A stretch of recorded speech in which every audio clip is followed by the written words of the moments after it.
Since Donald Trump's arrival in the White House as of January 2025, Donald Trump has been using his presidential power to basically make him more money That's and true. impact the world.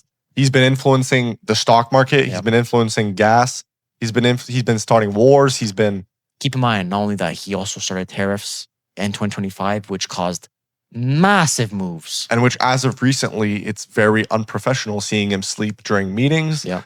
Seeing him, a lot of people are saying that he might have dementia. Yep. He's been doing a lot of stuff to make his ego even better.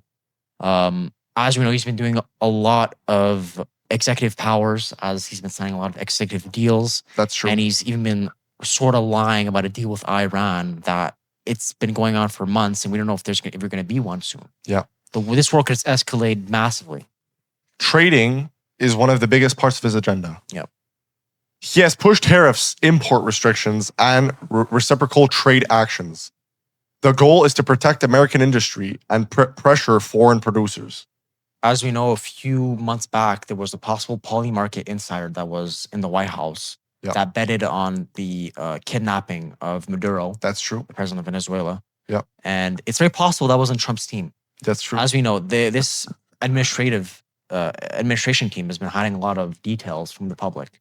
So Also, Trump, with his ego, is trying to hide as much stuff as possible. Yep.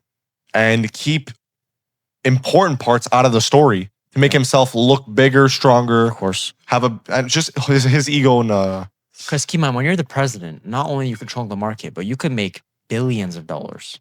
yes. Billions. As we know, we've seen Donald Trump push on his True Social stocks like Dell and I remember the other companies, but he pushed out Dell, and Dell went up like 60% in a week after that. And also, we also know that Trump wants to put himself on the $250 bill potentially, Yep. which that can also make him more renowned in the history books. Yeah, because keep in mind, once he dies, the dollar bill, everyone has dollar bills. Yes. So Yes. that's gonna be remembered for generations. Like the $100 bill has been around for who knows how long. Well, Yeah. a long time. forever. Supporters say that this helps U.S. manufacturing. Critics say it raises prices and adds inflation pressure. Yeah. Tariffs can make imported goods more expensive for consumers. Keep in mind, if you look at a lot of foods like fruits, like bananas, like exotic fruits like pineapples, they've Yeah. gone up in price. They have. We did mention on a whole video talking about how like tariffs and the whole war affects Grocery food in general. stores, Yeah, gas, oil, silver. especially gas has taken a massive hit since the war. Ever since the war, Trump has also been tied to the Middle East very, very closely. Yeah, every day pretty much. Yeah. The reporting describes Iran conflicts, missile strikes, drone losses, and regional instability. He's being portrayed as using pressure, sanctions, and military force as part of his strategy. Now, keep in mind, not only that, but the war's currently been. The U.S. is spending $900 million a day. Yes, that's And true. we did a reporting about the MQ-9 Reaper drones and MQ-1 drones that's been taken out. And Donald Trump is now trying to build a drone station, like a headquarters on top of the White House, which would cost $1 billion. Yeah. Keep in mind, also, his ballroom is not only taxpayers' money, but it's funded by people. So not only that, he's openly asking for money that is... He could just get it all from taxpayers. No, he's actually asking for money. I know, yeah. And also, a lot of the team are leaving. Yep. A lot of people are saying that he's helping drive escalation, not just reacting to it. Sure. That connects war, politics, and power together. And now let's talk about how this is all affecting military losses and all the damage that's been going on the past few days. Reports say U.S. aircraft losses have happened in the region, as we've seen. Yeah. There have been claims of the MQ-9 drones losses and base strikes by Iran.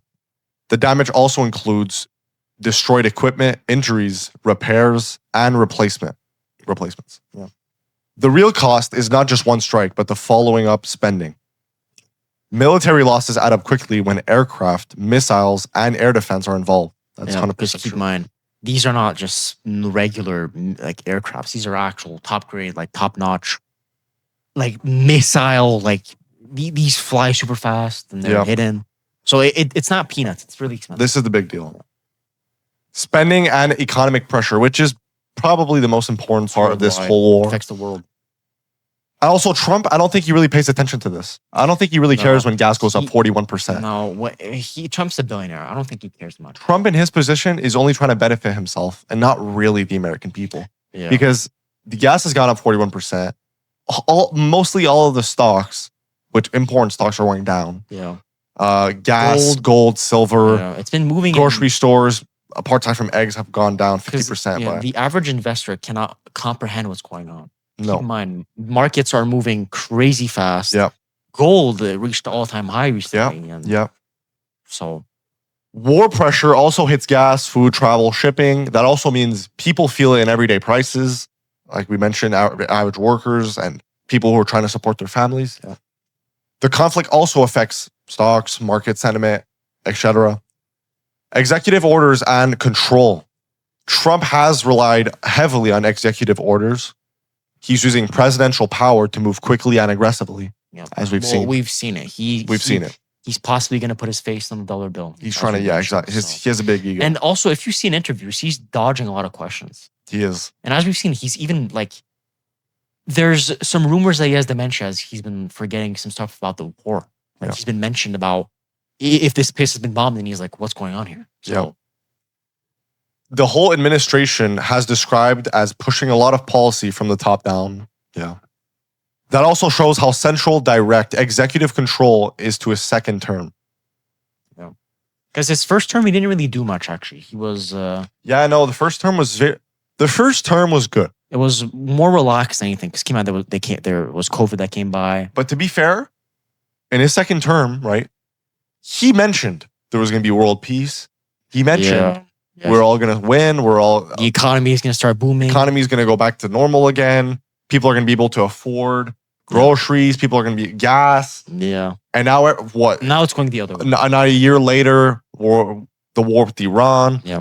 Gas has gone up 41%. People are struggling with food. Capturing presidents. Killing presidents. So...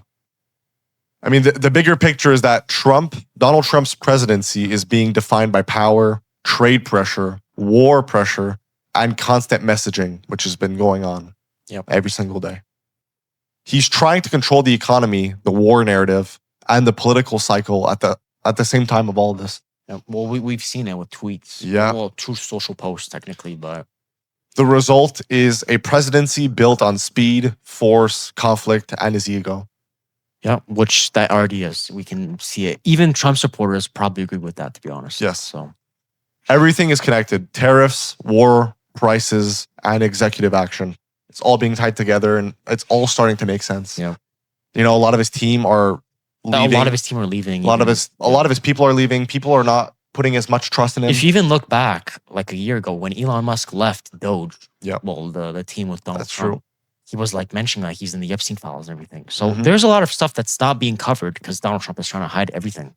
Yeah. So, want to clean up summary? So the clean summary is that Trump came back to power in 2025 and started governing hard with tariffs, executive orders, and he had a strong push for control, which we've seen, as we've mentioned also.